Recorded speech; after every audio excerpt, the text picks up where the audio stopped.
इंशु हो। अरे ये चल नहीं रहा आज, चलो ऐसे ही करते हैं।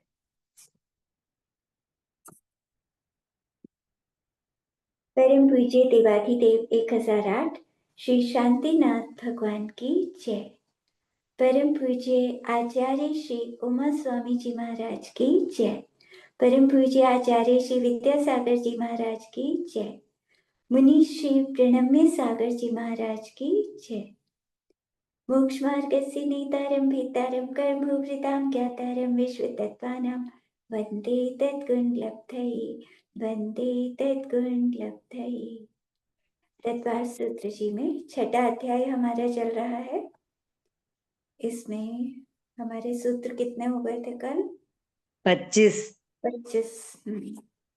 ठीक है, कर्मों के आश्रव के कारण हम पढ़ रहे हैं। एक मिनट।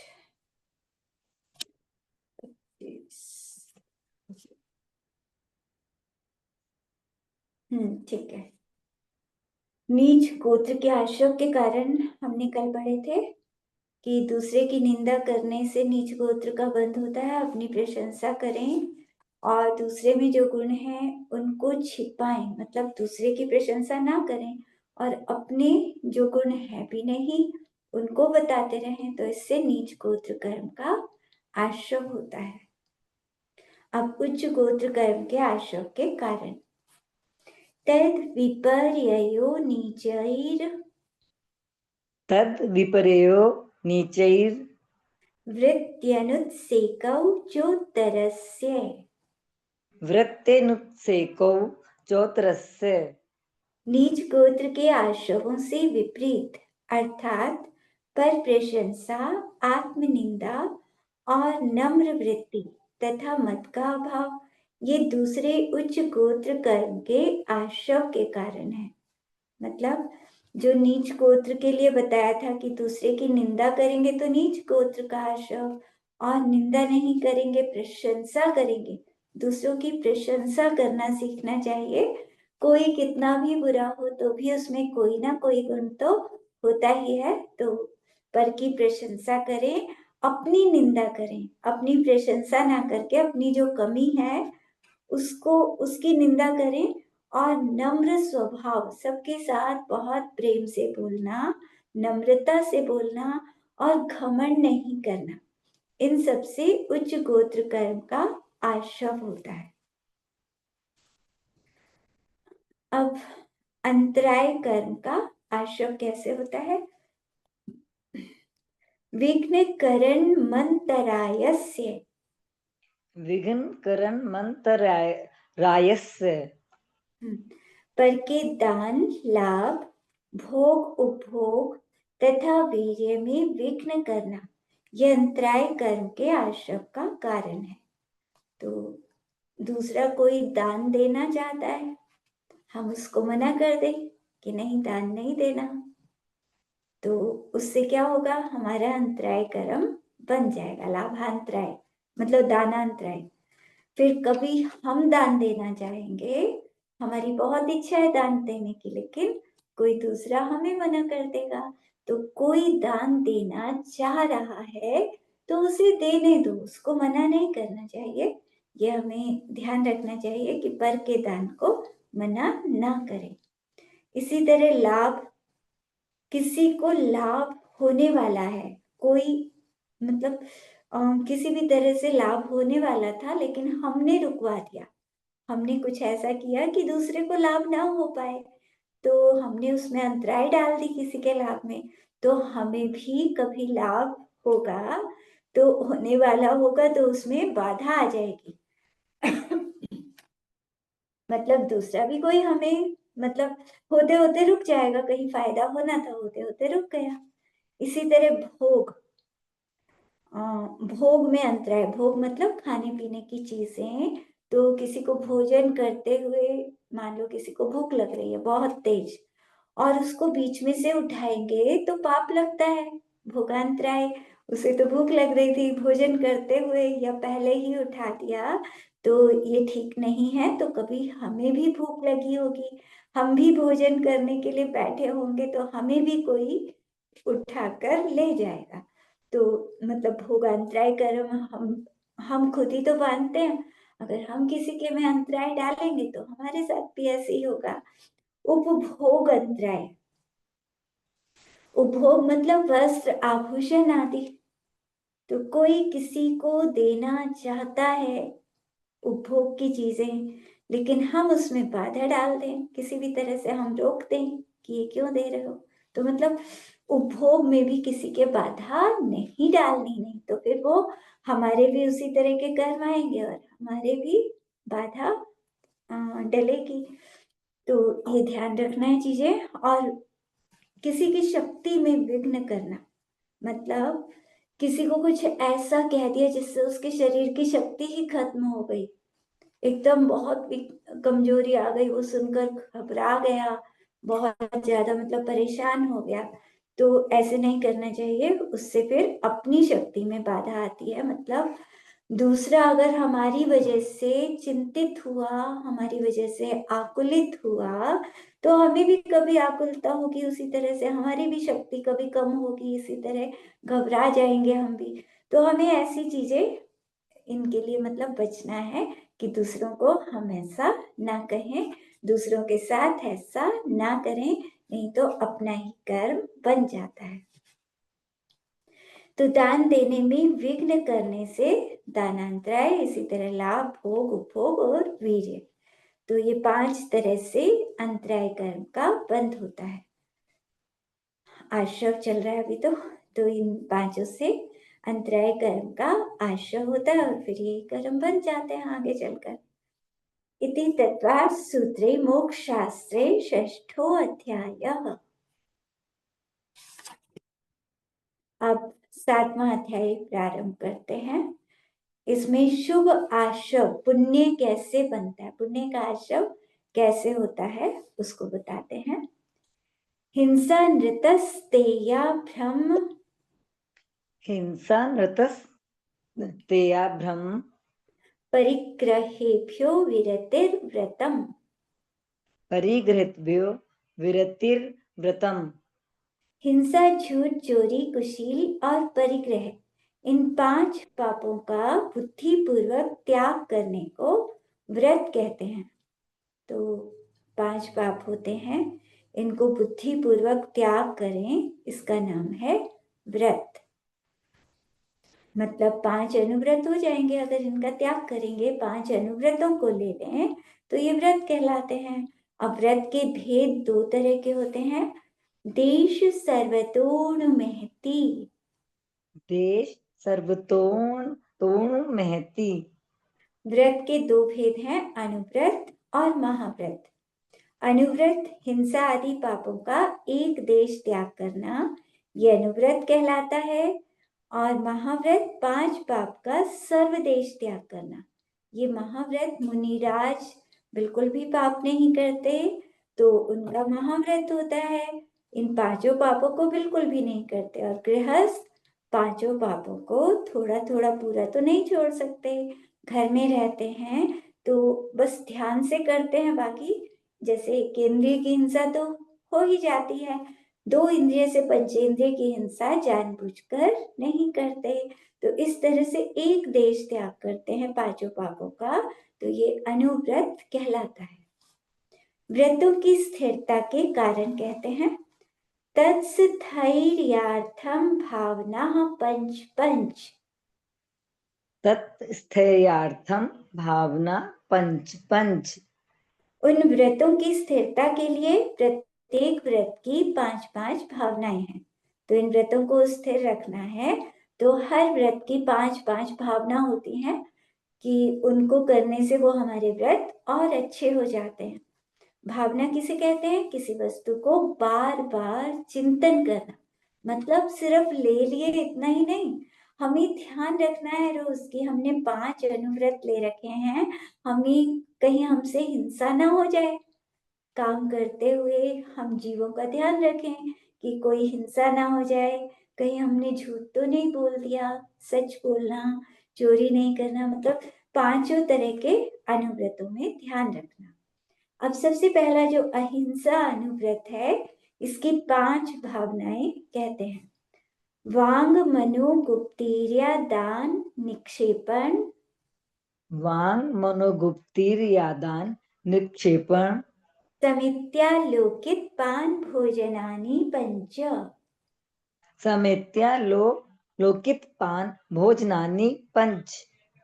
वागुप्ति मनोगुप्ति ईर्ष्या समिति आदान निक्षेपण समिति और आलोकित पान भोजन, ये 5 अहिंसानुव्रत की भावनाएं हैं। तो 5 तरह की भावनाएं होती हैं। हमने अहिंसा व्रत लिया तो हमें क्या करना है, वाग गुप्ति, मतलब ऐसा नहीं कि अहिंसा व्रत है और मुख से ऐसे ऐसे गंदे गंदे शब्द बोले, दूसरों के ऊपर गुस्सा करें और दूसरों को गलत गलत बोले, तो अहिंसा व्रत में दोष लगेगा। तो हमें वचनों से भी अच्छा बोलना। अहिंसा व्रत मतलब अहिंसा व्रत लिया है तो वचनों से, वचनों की प्रवृत्ति को रोकना। मनोगुप्ति, मन की प्रवृत्ति को रोकना, मन से भी किसी का बुरा नहीं सोचना। अहिंसा व्रत लिया है मतलब भावों से भी, भावों को भी अच्छा रखना है। सिर्फ ऐसा नहीं कि बस किसी जीव को मारेंगे तो वो ही हिंसा होती है, भाव हिंसा भी होती है। अगर हम भाव बुरे करते हैं, भावों से किसी का बुरा सोचते हैं तो वो भाव हिंसा। तो मन की प्रवृत्ति को रोकना, ये मनोगुप्ति, मन से कभी भी किसी का बुरा नहीं सोचना। ईर्ष्या समिति, चलते समय आगे की 4 हाथ जमीन देखने का लक्ष्य रखना। जब भी चलना तो नीचे देख कर चलना, 4 हाथ जमीन को देख कर चलना है। आदान निक्षेपण समिति, वस्तु को रखते उठाते समय जीव रक्षा का ध्यान रखना। कोई भी चीज आदान मतलब उठाना और निक्षेपण मतलब रखना, तो रखना है तब भी देख कर रखना कि कहीं कोई जीव तो नहीं है। तो इसमें हमारा अहिंसा व्रत अच्छी तरह से पलता है। तो जब चलेंगे तो देख कर चलो, कुछ रखना है तो देख कर रखो।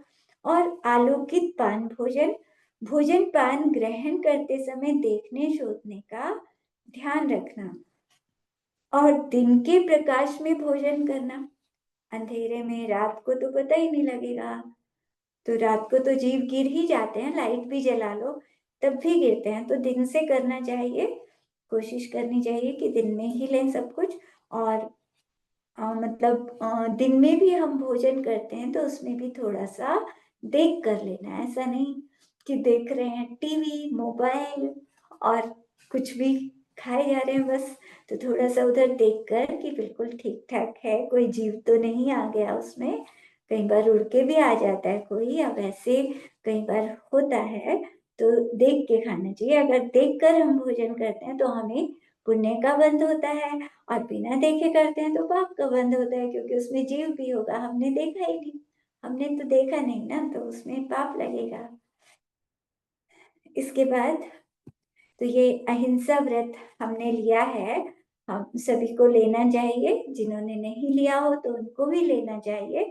5 अनुव्रत सभी के होने चाहिए। ब्रह्मानंद सागर महाराज जी भी कहते हैं कि 5 अनुव्रत तो सबको लेने चाहिए। जब जानवर लेते हैं तो हमें क्यों नहीं लेने चाहिए, सबके होने चाहिए, क्योंकि इनसे नियम से देव गति में जाते हैं, तो अन्य किसी गति में नहीं जाते फिर। और अगर किसी की कोई और आयु बंध चुकी है, किसी की नरक आयु बन गई, किसी की तिर्यंच आयु बन चुकी है, तो उसका लेने का मन ही नहीं करेगा, 5 अनुव्रत वो ले ही नहीं पाएगा। तो ये सोचो कि अगर हमारी लेने की भावना हो रही है तो इसका मतलब अभी हमारी बुरी गति नहीं बंधी। तो इनको लेना और फिर इनका अच्छी तरह से पालन करना, ध्यान रखना कि जीवों की हिंसा हमसे ना हो जाए, सबसे जरूरी है। क्योंकि जीवों की हिंसा का हम ध्यान नहीं रखेंगे, ऐसे ही कहीं भी घूमे फिरे जा रहे हैं और जीव मर रहे हैं, तो फिर वो कर्म अपने ऊपर आएंगे ना कभी हमें चोट लगेगी, हमें भी दर्द होगा, हम भी उस तरह से परेशान होंगे जैसे हम दूसरे जीवों को परेशान करेंगे। तो कर्म हमेशा लौटकर अपने ऊपर आता है, ये हमेशा ध्यान रखो। जैसा हम दूसरों के साथ करेंगे वैसा हमारे साथ होगा। तो कम से कम इस जन्म में तो कर्म ना बांधे ना। अब पिछले जन्मों की बात अलग है कि पिछले जन्मों में हमें पता नहीं था, तो उस समय हमने बहुत गलत गलत कुछ किया होगा, तो वो कर्म उदय में आ जाते हैं। हम कितना ही अच्छा कर लें, बहुत देख कर भी चलते हैं, लेकिन फिर भी हम बीमार हो गए, फिर भी हमें चोट लग गई, तो वो पिछले जन्मों के कर्म आ रहे हैं। लेकिन अब आगे के लिए और कर्म ना बांधे, बस जो पहले बन चुके उनकी निर्जरा करनी है हमें। तो उसमें भी समता रखनी है, उन कर्मों के उदय में कोशिश करनी है कि हम समता से रहें। अब दूसरा व्रत है सत्य व्रत। इसकी 5 भावना: क्रोध, लोभ, भीरुत्व, हास्य, क्रोध, लोभ, भीरुत्व, हास्य, प्रत्याख्यानान्यनुवीचि भाषणं च पंच। प्रत्याख्यानान्यनुविचि भाषणं च पंच। क्रोध प्रत्याख्यान, लोभ प्रत्याख्यान, भीरुत्व प्रत्याख्यान, हास्य प्रत्याख्यान और अनुविचि भाषण, ये 5 सत्य व्रत की भावनाएं हैं। तो सच हमें बोलना है, हमें ये तो पता है कि हमने सत्य व्रत लिया है, हमें सच बोलना है। अब सच में और क्या क्या चीजें आती हैं कि गुस्सा भी नहीं करना चाहिए, क्योंकि गुस्सा करेंगे तो गुस्से में झूठ बोल जाते हैं। गुस्सा आ रहा है, उस समय ध्यान थोड़ी रहेगा। क्रोध में विवेक नहीं रहता, तो उस समय कुछ भी बोल सकते हैं, तो इसीलिए क्रोध का त्याग करना। दूसरा है लोभ प्रत्याख्यान, लोभ का त्याग करना, क्योंकि लालच होता है तो उसमें भी झूठ बोल देते हैं, तो लालच नहीं होगा तो सच बोलेंगे। भीरुत्व प्रत्याख्यान, भय का त्याग करना, डर लग रहा है किसी से तो डर के कारण झूठ बोल देते हैं, तो ये भी त्याग करना चाहिए। हास्य प्रत्याख्यान, हंसी मजाक का त्याग करना, हंसी मजाक में तो बहुत झूठ चलता है, तो ये भी नहीं करना चाहिए। हंसी मजाक में भी झूठ क्यों बोलना। अनुविची भाषण, शास्त्र की आज्ञा के अनुसार निर्दोष वचन बोलना, मतलब जैसा शास्त्र में कहा है वैसा ही हमें बोलना चाहिए। अगर हम अपनी तरफ से कुछ भी बोल देंगे, शास्त्र में तो कुछ और लिखा है, हमने उसको बदल ही दिया, तो ऐसा नहीं करना, वो भी झूठ है। तो क्रोध, लालच, भय और हंसी से मनुष्य झूठ बोल सकता है, इसीलिए इनसे बचते रहना चाहिए। जब भी बोलें तो ऐसी सावधानी से बोलना चाहिए कि कोई ऐसी बात ना निकल जाए जिससे दूसरे को कष्ट पहुंचे। अब अचोरी व्रत की भावनाएं कहते हैं: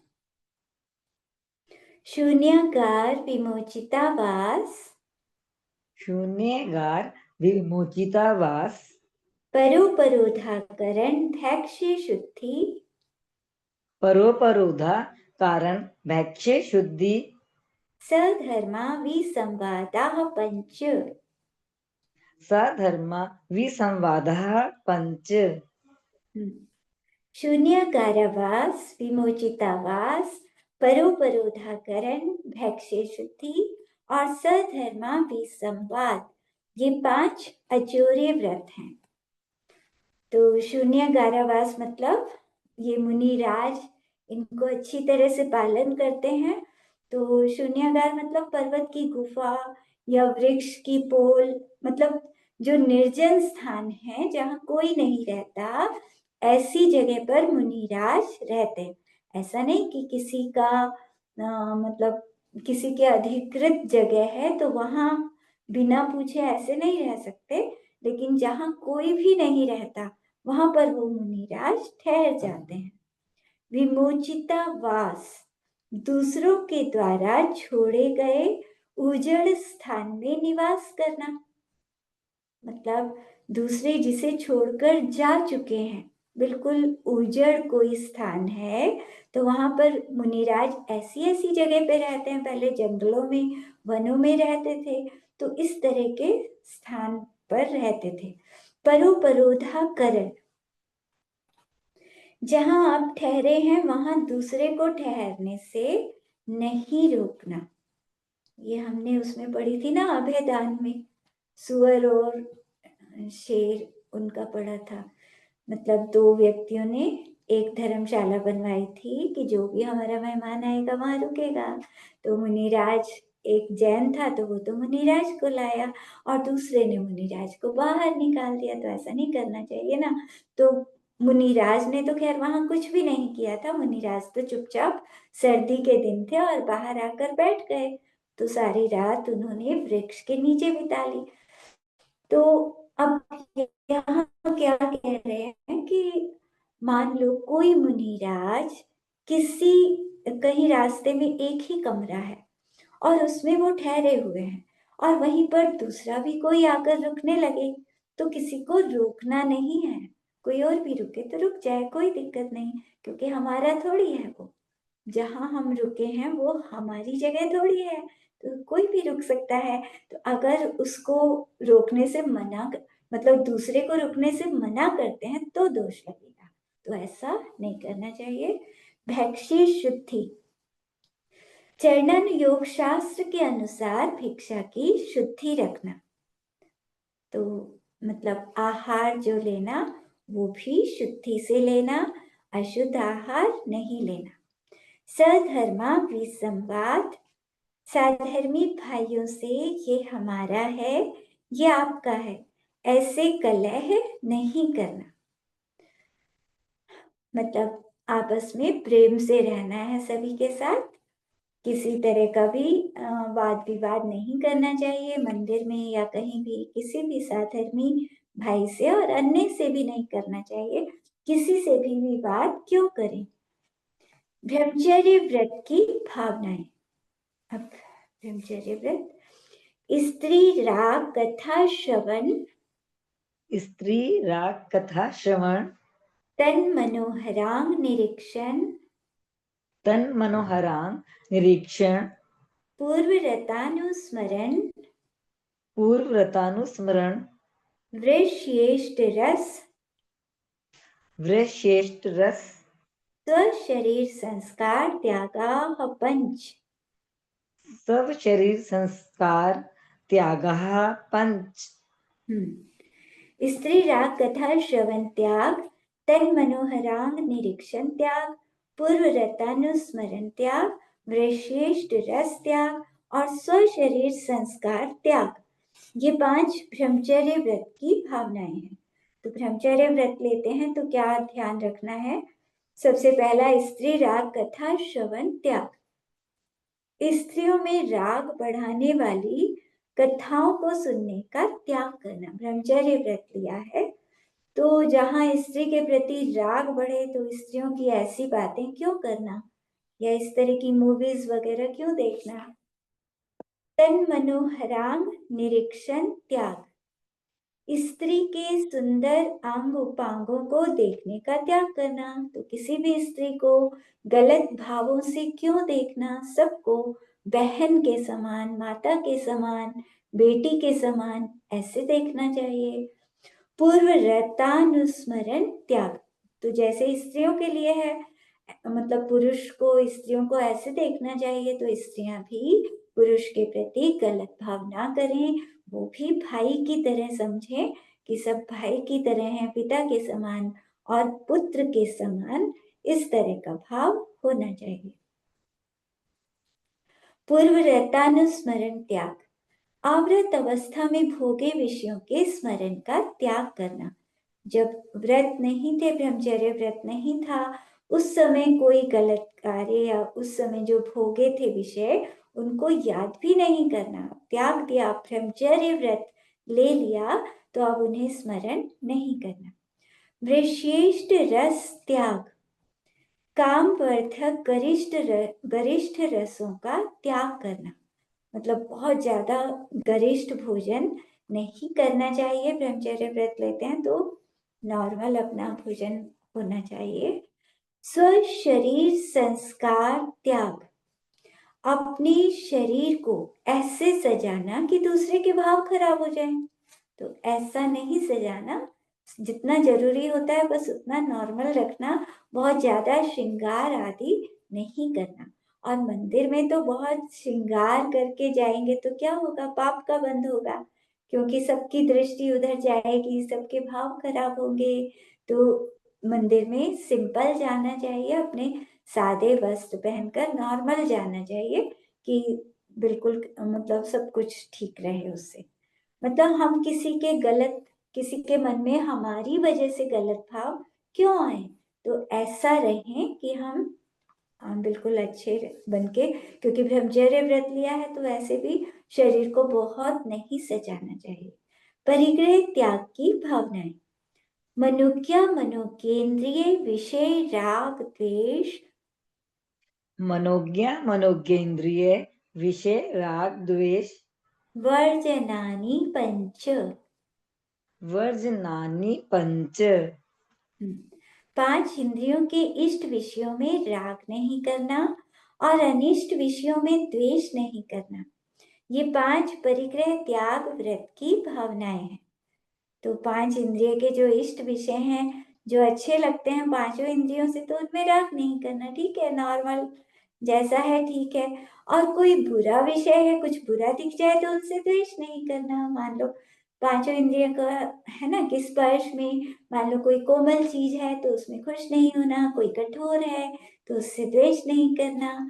इसी तरह जीभ जीभ का स्वाद, जैसे भोजन करते हैं स्वाद अच्छा है तो उसमें राग नहीं करना, और नमक नहीं है या स्वाद अच्छा नहीं बना, कोई बात नहीं, मुनिराज की तरह चुपचाप भोजन करते रहना, तो उसमें द्वेष नहीं करना कि ये अच्छी नहीं बनी या ऐसी बनी है। और इसी तरह सुगंध हो या दुर्गंध हो, दोनों में समता रखना। आंखों से कोई चीज अच्छी दिखे तो उसमें राग नहीं, बुरी दिखे तो उसमें द्वेष नहीं, सब तो पुद्गल है, ये सारा संसार पुद्गल है, तो इनमें समता का भाव रखना। और इसी तरह कर्ण इंद्रिय, कानों से अच्छे शब्द सुने तो ठीक, बुरे सुने तो उसमें भी समता। तो कैसे कर्कश कोई बुरा भी बोल रहा है, कोई बात नहीं, उसमें भी समता का भाव रखना। तो अनिष्ट विषयों में भी द्वेष नहीं करना। ये पांच परिग्रह त्याग व्रत की भावना है। अब हिंसा आदि पांच पापों से विरक्त होने की भावना करनी चाहिए, क्योंकि ये पांच पाप नरक में ले जाते हैं। इन पापों को करके ही तो नरक में जाते हैं।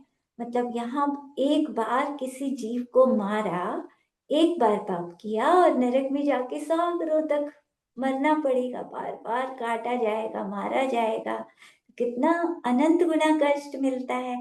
इसीलिए पांच पाप से बिल्कुल बचना चाहिए। तो इसको कहते हैं हिंसा देश विहा मुद्रा पाया वद्य दर्शनम। हिंसादिश विह मुत्रा पाया वध दर्शनम। हिंसा आदि पांच पापों के होने पर इस लोक में तथा परलोक में सांसारिक और पारमार्थिक प्रयोजनों का बिगाड़ और निंदा की प्राप्ति होती है।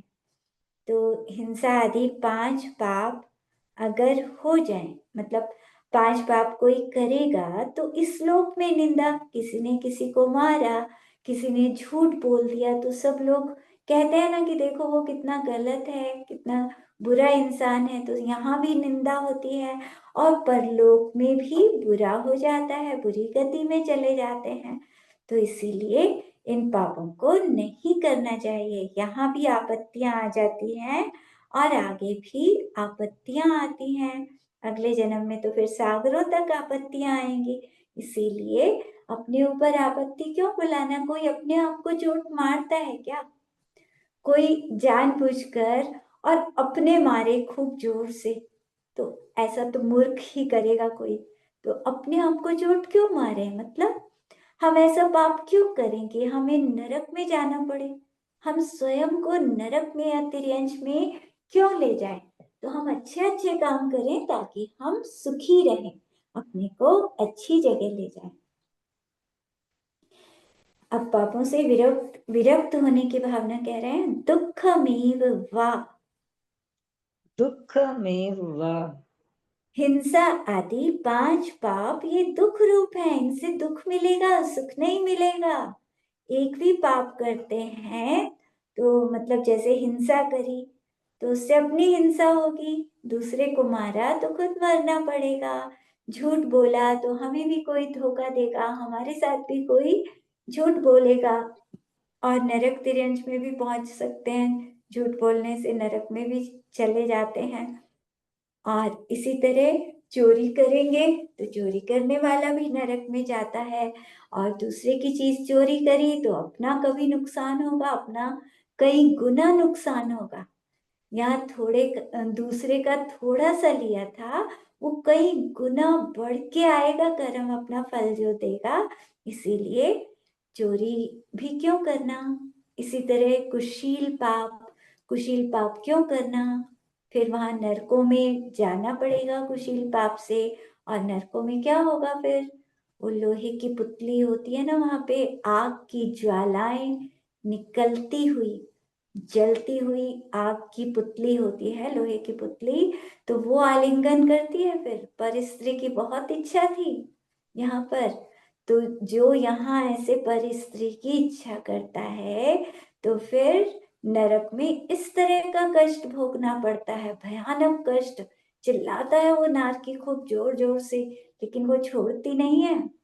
तो ऐसे दुखों को पाते हैं अगर पाप करेंगे। ये 5 पाप हमें महान दुख देते हैं आगे चलकर, इसीलिए इन 5 पापों को नहीं करना। और परिग्रह भी पाप है, बहुत ज्यादा परिग्रह रखना, उसमें आसक्ति होना, ये भी नरक का कारण है, हमने पढ़ा था अभी 1-2 दिन पहले। तो इसीलिए इनको छोड़ना चाहिए 5 पापों को। अब व्रतधारी सम्यक दृष्टि की भावनाएं कहते हैं। मैत्री प्रमोद कारुण्य, मैत्री प्रमोद कारुण्य, माध्यस्थ्यानि च, माध्यस्थयानि च, सत्वगुणाधिक क्लिश्यमाना विनयेषु। सत्य गुणाधिक क्लिश्यमाना विनयेषु। सत्व गुणाधिक क्लेश्यमान और अविनय जीवों में क्रम से मैत्री, हर्ष, करुणा और माध्यस्थ्य भावना भानी चाहिए। इनके भाने से अहिंसा व्रत दृढ़ होता है। तो अहिंसा व्रत लेते हैं तो फिर ये भावनाएं भी भानी चाहिए। संसार में सब जीवों के प्रति मैत्री, मतलब कोई मेरा शत्रु नहीं, किसी किसी को भी अपना शत्रु नहीं समझना। सबके अंदर सिद्ध भगवान जैसा आत्मा है, कोई भी कभी भी भगवान बन सकता है। हो सकता है जिसको हम शत्रु समझ रहे हैं वो अगले जन्म में ही भगवान बन जाए। तो कौन शत्रु है इस संसार में, सबके अंदर भगवान बनने की शक्ति है। तो इसीलिए सब जीवों के प्रति मैत्री भाव रखना चाहिए। अधिक गुण वाले जीवों पर प्रमोद भाव, अब किसी में हमसे ज्यादा गुण है तो उनसे ईर्ष्या करनी चाहिए क्या, कि अरे ये इतना गुणवान क्यों है, इतने ज्यादा गुण इसमें क्यों है। तो ऐसा नहीं सोचना, अच्छा है गुण है तो ये गुण मेरे अंदर भी आ जाए। ऐसा सोचो कि दूसरा जो गुणवान है तो मैं भी ऐसा बन जाऊं। हमेशा ऐसा सोचना चाहिए। जब भी हमें कोई अच्छा व्यक्ति लगे, उसकी कोई बात अच्छी लगे, तो हम ये सोचें कि हम भी ऐसे बन जाएं। कभी भी ईर्ष्या नहीं करनी चाहिए। ईर्ष्या करेंगे तो जो गुण हमारे पास हैं वो भी हमारे नष्ट हो जाएंगे, हम और नीचे गिर जाएंगे। हमें नीचे नहीं गिरना, हमें ऊपर चढ़ना है।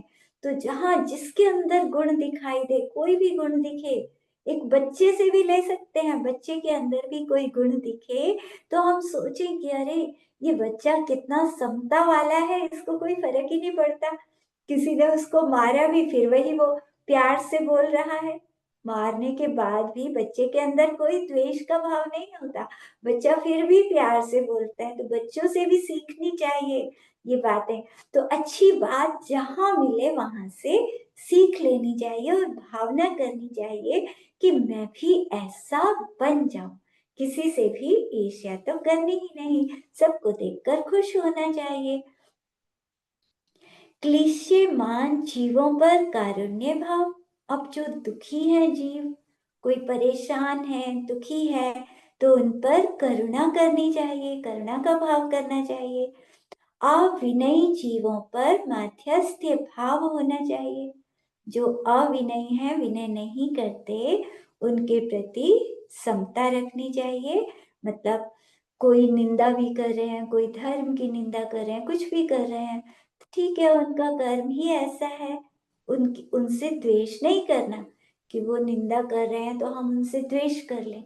द्वेष तो करना ही नहीं किसी से, क्योंकि सबके अंदर सिद्धों जैसा आत्मा है। आत्मा से हम कैसे द्वेष कर सकते हैं? तो माध्यस्थ भाव सबके प्रति रखना। तो इसी को एक बार फिर से देखें। मैत्री मतलब दूसरों को दुख ना हो, इस तरह सबसे मित्रता रखनी चाहिए, कुछ भी कभी भी किसी का बुरा नहीं करना। प्रमोद अधिक गुण वालों को देखकर प्रसन्नता आदि से प्रकट होने वाली अंतरंग भक्ति, मतलब दूसरे को देखा, किसी गुणवान को देखा तो प्रसन्न होकर उससे मीठा मीठा बोलना, अच्छा बोलना।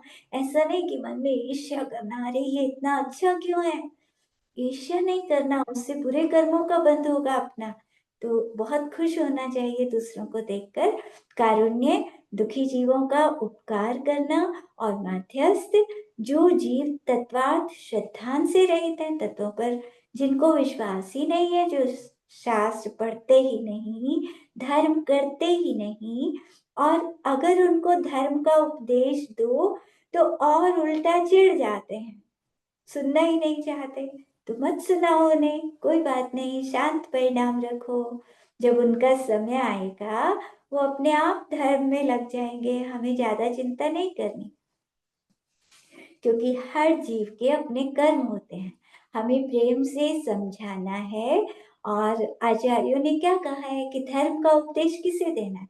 देखो, जैसे दूध होता है, दो बर्तन हैं, एक बर्तन में मिट्टी, पत्थर, कंकर भरे हैं, उसमें दूध डाल देंगे तो दूध भी गंदा हो जाएगा, तो उसमें तो नहीं डालना चाहिए। दूसरा बर्तन बिल्कुल साफ है, उसमें दूध डालेंगे तो दूध अच्छा रहेगा। तो इसी तरह जिनेंद्र भगवान की वाणी साफ बर्तन में, मतलब जो व्यक्ति सुनना चाहता है उसको सुनाना चाहिए।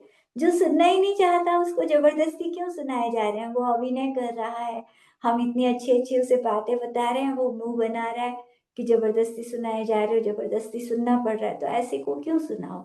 तो जिनवानी मतलब बहुत पूज्य है जिनवानी, तो इसको भी सही पात्र को सुनाना चाहिए। बाकी हम बच्चों के लिए कोशिश तो करते हैं, कोशिश थोड़ी करनी चाहिए, लेकिन बहुत ज्यादा नहीं करनी चाहिए। ऐसा नहीं, अगर कोई उल्टा बोल रहा है बार बार, तो फिर वहां चुप हो जाना चाहिए। उसका समय आएगा तब वो धीरे धीरे धर्म में लगेगा या नहीं लगेगा, जब समय आएगा तभी लग सकता है। हमारे बोलने से अगर हम किसी के साथ ज्यादा कहेंगे, वो उल्टा बोलेगा, तो हमारी वजह से उसके और कर्म बंध रहे हैं, तो हम क्यों उसके कर्म बंधा रहे हैं? तो हमें धर्म करने को बहुत ज्यादा नहीं कहना, जो करना चाहते हैं उनको कहो खूब, लेकिन जो करना ही नहीं चाहते उनको बहुत ज्यादा नहीं कहना। एक दो बार कह लो, करें तो ठीक, नहीं करें तो कोई बात नहीं। तो उनके प्रति माध्यस्थ भाव रखना चाहिए, और राग द्वेष का सबके प्रति अभाव होना चाहिए। अब संसार और शरीर का स्वभाव, उसका विचार कहते हैं। जगत काय स्वभावो वा जगत काय स्वभावो वा संवेग वैराग्यार्थम। संवेग वैराग्यार्थम। हाँ, संसार से भय और राग देश के अभाव के लिए क्रम से सार और शरीर संसार और शरीर के स्वभाव का चिंतन करना चाहिए। तो संसार से डर होना चाहिए ना हमें, संसार से डरना चाहिए। इस संसार में कुछ भी हो सकता है, किसी के भी साथ कभी भी कुछ भी हो सकता है। एक क्षण का भरोसा नहीं, कोई जा रहा है कहीं, गाड़ी में जा रहा है, अभी गाड़ी में जैसे लाल मंदिर पे हुआ था ब्लास्ट, तो उसमें मर गए ना कितने जने। तो इसी तरह कहीं कोई पहाड़ पे जा रहा है और वहां बस से जा रहा है और बस उलट गई, नीचे गिर गई खाई में, कुछ भी हो सकता है। एक सेकेंड घर में ही है, घर में ही, घर में भी हो जाता है, किसी को हार्ट अटैक आ गया, कुछ भी हो गया, तो कहीं भी कुछ भी हो सकता है। हर समय हमें भाव अच्छे रखने चाहिए, किसी का कुछ नहीं पता कब क्या हो जाए। तो इसीलिए संसार से डरना चाहिए। ऐसा नहीं कि बस लगे रहो विषयों में, खूब घूमना फिरना और खूब आसक्त रहना विषयों में।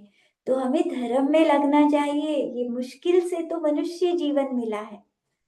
मतलब एक इंद्रिय, पहले तो निगोद में ही थे, निगोद से निकले एक इंद्रिय में भटकते रहे, बहुत कठिनाई से दो इंद्रिय बने, फिर दो इंद्रिय, तीन इंद्रिय, चार इंद्रिय, इनमें ही भटकते रहे। बहुत मुश्किल से पंचेंद्रिय बनते हैं और उसमें मनुष्य बनना और भी मुश्किल, मनुष्य में जैन बनना तो बहुत ही मुश्किल। तो हमें ये ज्ञान मिला है और फिर भी हम कुछ नहीं करें और विषयों में लगे रहेंगे तो क्या होगा?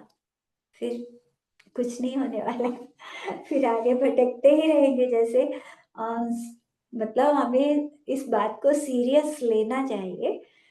जैसे स्वर्ग में दो देवियां थी, तो उन दोनों ने आपस में, देवों का तो हम पढ़ते ही हैं कि देव भी आपस में कहते हैं कि हम में से जो पहले मर जाएगा, मनुष्य बनेगा, तो दूसरा आकर उसे संबोधन करे।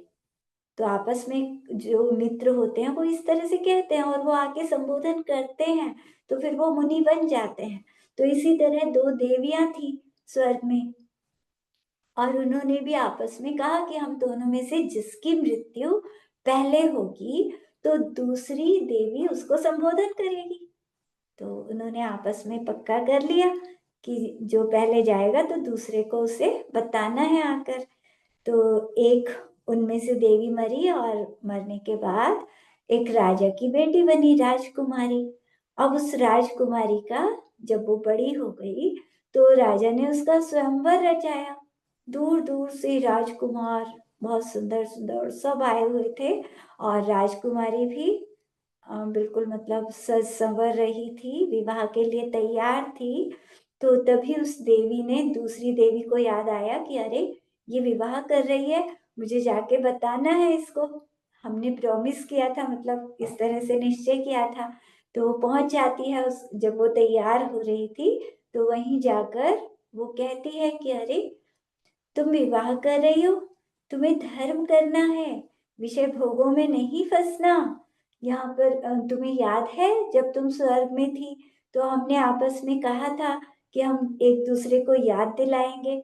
तो उसे याद आ जाता है पिछला जन्म कि अरे हाँ, हमने तो कहा था इस तरह से कि याद दिलाना। तो फिर उसे मन में एकदम से वैराग्य आता है कि नहीं, मुझे धर्म करना है, मुझे नरकों में नहीं जाना, अब मुझे संसार में और नहीं भटकना। तो सारे राजकुमार बैठे के बैठे रह गए, राजकुमारी ने तो मना कर दिया, वो तो दीक्षा लेने के लिए निकल पड़ी। सब देखते रह गए, जो आए थे विवाह के लिए सब देखते ही रह गए, और वो सब कुछ छोड़कर आरिका दीक्षा के लिए वहां से चल दी।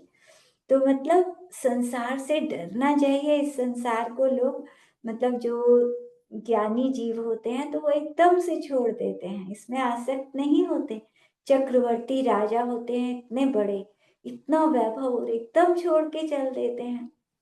शांतिनाथ भगवान, जन्मदिन मनाया जा रहा था उनका, और 32,000 राजा, चक्रवर्ती थे शांतिनाथ, चक्रवर्ती राजा थे।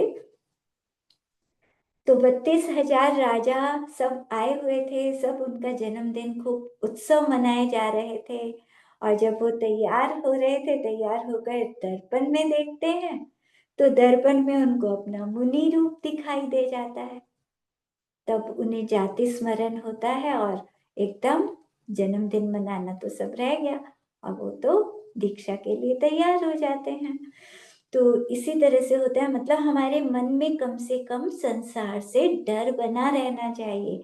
जो तीर्थंकर थे वो तो बहुत शक्तिशाली थे, बहुत ताकतवर थे। वह जो वृषभ नाराज सहनन था उनका, सारे तीर्थंकर वो डर गए, मतलब वो तो इस संसार को छोड़कर मुनि बन गए। लेकिन हम धर्म करते ही नहीं, हम उनसे भी बहादुर बन के बैठे हैं घर में कि हमें धर्म नहीं करना। ठीक है, दीक्षा नहीं ले पा रहे लेकिन घर में रहकर धर्म तो करें, अपने परिणाम तो अच्छे रखें ताकि नरक तिर्यंच में ना जाना पड़े। तो हमेशा इन बातों का ध्यान रखना चाहिए। तो संसार से भय रहना चाहिए और राग द्वेष के अभाव के लिए, कि ताकि राग द्वेष ना हो उसके लिए हमें संसार और शरीर को चिंतन करना चाहिए। इस संसार को चिंतन करें, संसार का स्वभाव क्या है और शरीर कैसा है, कभी भी तो नष्ट हो जाएगा, एक क्षण भी नहीं लगता प्राण निकलने में। अभी सांस रुकी और एकदम शरीर बदल गया, आत्मा निकलकर दूसरे शरीर में चला गया, तो पता भी नहीं लगता। तो इसीलिए ऐसे संसार से हमें राग नहीं होना चाहिए और इस शरीर से भी राग नहीं होना चाहिए। ठीक है, ये शरीर मेरे आत्मा से बिल्कुल अलग है, ऐसा हमें चिंतन करना चाहिए। चलिए, जावानी के ज्ञान ते सुझिलो कलोक, सोवानी मस्तक चढ़ो सदा ते थो थो। ही जिनवाणी भारती तुई जपु दिन रैन, जो तेरी शरणा गहे सो पावे सुख चैन। नौवर्ण मुकर मंत्र।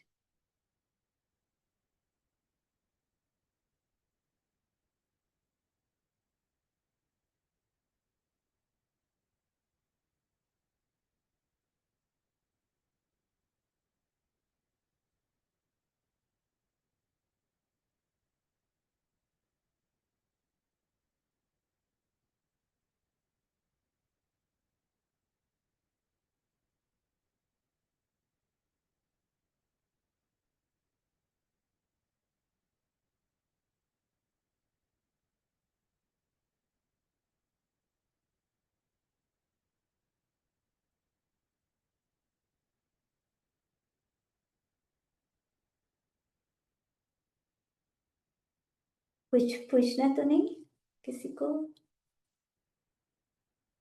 चलो ध्यान करते हैं फिर।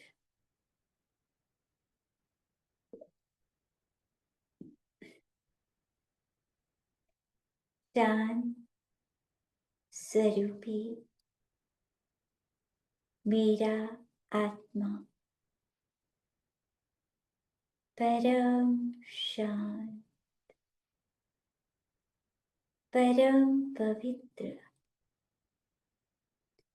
इस शरीर में रहता है, लेकिन शरीर से बिल्कुल अलग है। शरीर में रहते हुए भी शरीर से भिन्न, शरीर के गुण बिल्कुल अलग, आत्मा के गुण बिल्कुल अलग। शरीर मूर्तिक, आत्मा अमूर्तिक। शरीर नष्ट होने वाला, लेकिन आत्मा जो कभी नष्ट नहीं होता, जिसका एक प्रदेश भी कभी कम नहीं होता, भगवान के जैसे स्वरूप वाला ऐसा आत्मा। तो शरीर और आत्मा की भिन्नता को चिंतन करने के लिए हम ध्यान करते हैं। इस शरीर से मैं बिल्कुल अलग, भगवान के जैसा अंदर में बैठा हुआ। जब बहुत समय तक अभ्यास कर करके ध्यान करते हैं, बहुत ध्यान करते हैं, तो अपने आत्मा को अंदर में महसूस कर लेते हैं। और ऐसा भेद विज्ञान जब होता है तो अपने को आत्मा रूप महसूस करते हैं। ऐसा लगता है कि शरीर है ही नहीं, बस मैं आत्मा बैठा हूं। ऐसा अभ्यास करते हुए भगवान बनने की भावना भी करते हैं। जब मैं भगवान बनूंगा, तब आकाश में विराजमान हो जाऊंगा। उस दशा को हम ध्यान में आज चिंतन करते हैं कि मानो मैं बहुत अच्छा ध्यान कर रहा हूं। धीरे धीरे आत्मा में डूब रहा हूं। आत्मा के अंदर उतरने से मेरे कर्मों का नाश हो रहा है, क्योंकि मुनिराज तप करते हैं तो उनके पास अनेक रिद्धियां प्रकट हो जाती हैं। हम तो अभी घर में हैं, लेकिन घर में रहकर भी भावना हम कुछ भी कर सकते हैं। भावना में हम जैसा चाहें वैसा सोच सकते हैं, ताकि आगे चलकर हम भी ऐसे भगवान बन जाएं। तो चिंतन करते हैं कि हमारे कर्मों के नष्ट होने से धीरे धीरे हमारा शरीर जमीन से ऊपर उठ रहा है। जैसे रिद्धिधारी मुनिराज आकाश में विराजमान होते हैं, उनकी तरह आज हम चिंतन करें। धीरे धीरे धीरे धीरे मानो मैं ऊपर की तरफ बढ़ रहा हूं, आकाश की तरफ बढ़ता जा रहा हूं। अपने आप शरीर ऊपर उठता जा रहा है और मैं जमीन से बहुत ऊपर बादलों के करीब पहुंचने वाला हूं। और ऊपर बढ़ता जा रहा हूं आकाश में। अकेले ही आकाश में बढ़ते हुए बादलों के बीच में पहुंच जाता हूं और मैं बस अपने में रहना चाहता हूं। अब यहाँ मेरे चारों तरफ बादल हैं और मैं अपने आत्मा के करीब पहुंचने की कोशिश। मुझे किसी की आवश्यकता नहीं। इस संसार से दूर मैं अकेला अपने आत्मा के साथ रहना चाहता हूँ। मैं अपने भगवान के साथ रहना चाहता हूँ। आकाश में अपने आप को तैरता हुआ महसूस करें। बादलों के ऊपर धीरे धीरे तैरते हुए चिंतन करें। मैं ध्यान में बैठा हूँ और ये शरीर धीरे धीरे अपने आप आकाश में गमन कर रहा है। बादलों के बीच में बैठा हुआ है। सब तरफ बादल ही बादल और मैं आत्मा में उपयोग को लगाए हुए बादलों के बीच में परम शांति के साथ बैठा हुआ। मेरे आत्मा का एक एक प्रदेश बिल्कुल शांत। जैसे ये बादल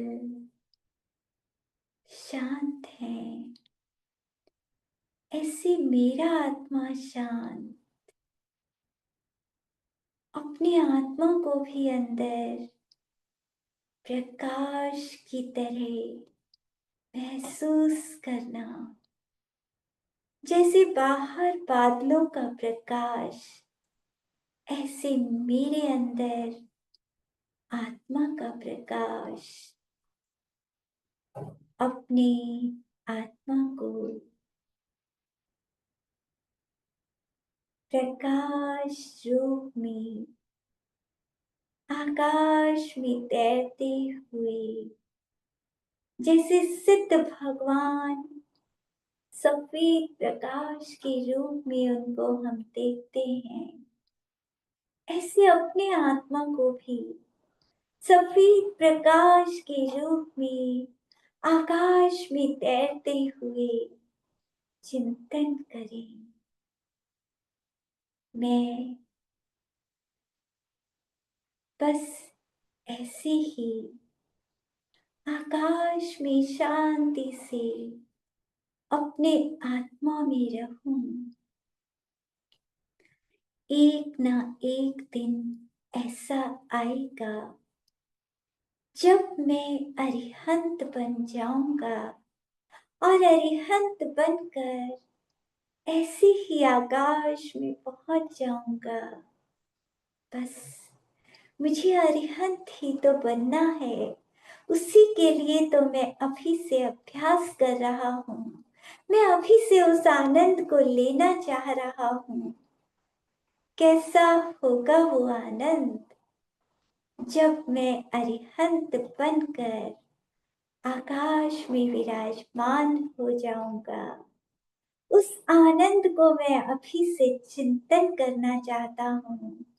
बार बार उस आनंद को लेकर आनंदित होना चाहता हूँ, क्योंकि जैसा सोचते हैं वैसे कर्मों का बंध होता है और उनका फल मिलता है। मुझे भी तो यही करना है। मैं अरिहंत बनने का सोचूंगा। मैं आकाश में अरिहंत भगवान की तरह अपने आप को चिंतन करूंगा, तो ऐसे कर्मों का बंध होगा कि जब वो उदय में आएंगे तो मैं वास्तव में अरिहंत बन जाऊंगा। अरिहंत भगवान बनकर आकाश में विराजमान हो जाऊंगा। इसीलिए मुझे ध्यान में बैठकर सारे संसार से दूर, सबसे मोह को छोड़कर बस अकेले बादलों के बीच में अपने आप को चिंतन करना है। ऐसा ध्यान लगाना है, जब चाहो पहुंच जाओ ऊपर और बादलों के बीच में बैठकर अपने आत्मा के करीब आ जाओ। मेरे बस यही तो करना है कि आंखें बंद करके एकांत जगह में बैठना है और ध्यान में कहीं भी पहुंच जाना है। कितना आसान काम है। ऐसा हम सोचेंगे, ऐसी भावना करेंगे आकाश की, तो बहुत जल्दी अरिहंत बनेंगे, अवश्य बनेंगे।